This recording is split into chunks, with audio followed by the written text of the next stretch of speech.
இருக்கா? சாப்பிடலாமா? செய்யலாமா? எண்ணெய்,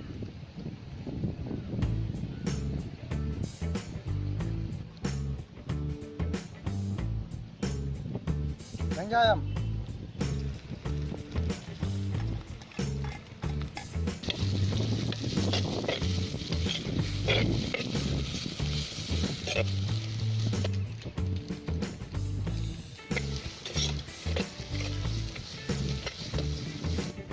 தக்காளி,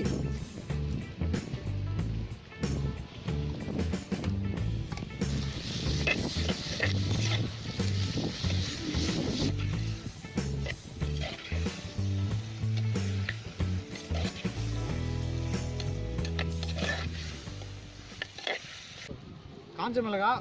சிந்தாமணி சிக்கன் செய்யறதுக்கு காஞ்ச மிளகாய் தான் போடுறோம். கோவை ஸ்டைலில் வந்து காஞ்ச மிளகாய் போட்டு நல்லா காரமாக சாப்பிடுவாங்க. அந்த மாதிரி நம்மளுக்கு செய்யப்போம்.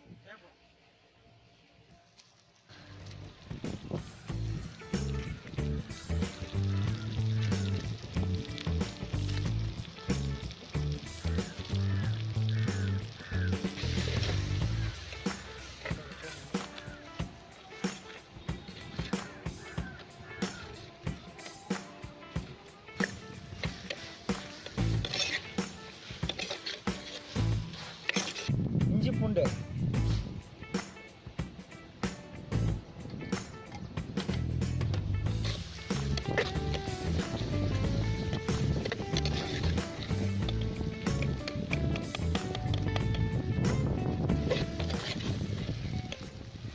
காஞ்ச மிளகாய் நல்லா வாடணும். அப்புறம் அந்த பச்சை தன்மை போவோம். நல்லா வதங்கினதுக்கப்புறம் தான் இந்த காரம் நல்லா உரைக்கும் கறிக்கு. அடுத்து மசாலா போட வேண்டியதான்.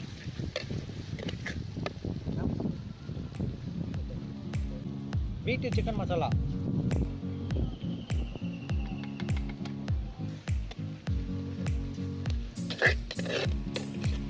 கரம் மசாலா,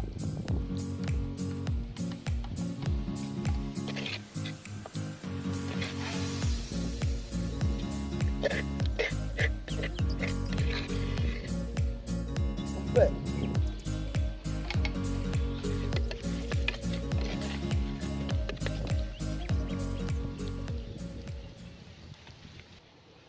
நாட்டுக்கோழி நல்லா வேகணும். அது தண்ணி கரெக்டாக ஊற்றினாதான் நல்லா வந்து சாஃப்டாக இருக்கும் நாட்டுக்கோழி. தண்ணி ஊற்றுறோம். இப்போ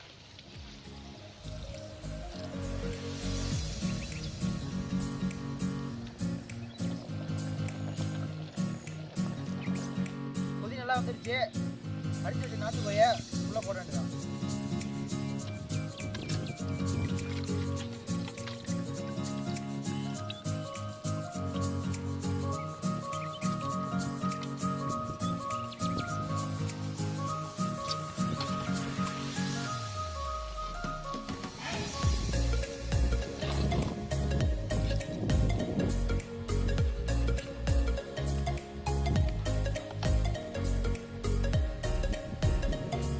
கறி நல்லா வேகணும்.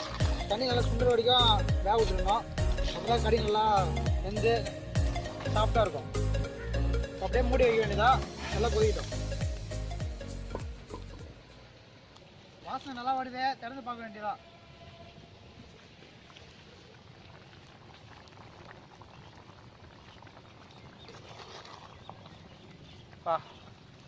நல்ல வாசனை.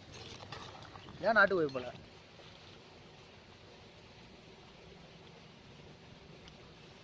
நாட்டுக்கோழி ஸ்மெல்லு சும்மா தூக்குது. அருமை. தயவுசெய்து இந்த பாய்லர் கோழிலாம் சாப்பிடாதீங்க. மாதத்துக்கு ஒரு டேஸ் நாட்டுக்கோழி சாப்பிடுங்க.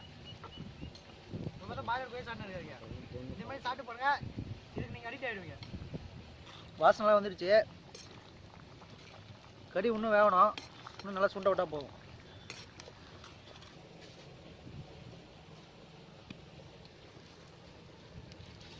பாலாஜி இருந்துச்சு. டேஸ்ட் பண்ணலாமா? என்ன மனுஷன் வாசனை எப்படி அடிக்குது? செம்ம சூப்பராக இருக்குது. வாசனையாக இருக்கா? சாப்பிட்டு பார்த்து எப்படி சொல்லு.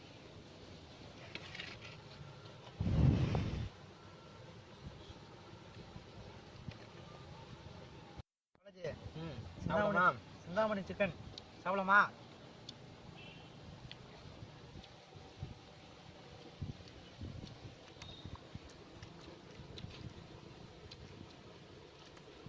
எப்படி இருக்கு? சூப்பராக இருக்கு. எப்படியா? செம்ம சூப்பராக ஆச்சு. முன்னாடி எதுவும் சாப்பிட்ருக்கியா? இப்போ தான் சாப்பிட்றோம்.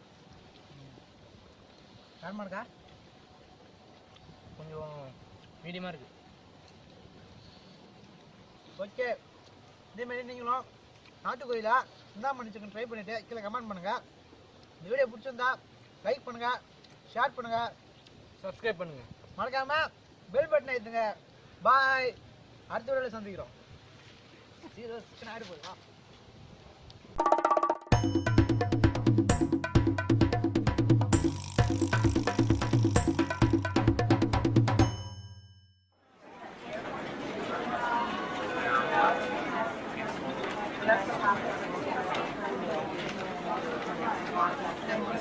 Yes.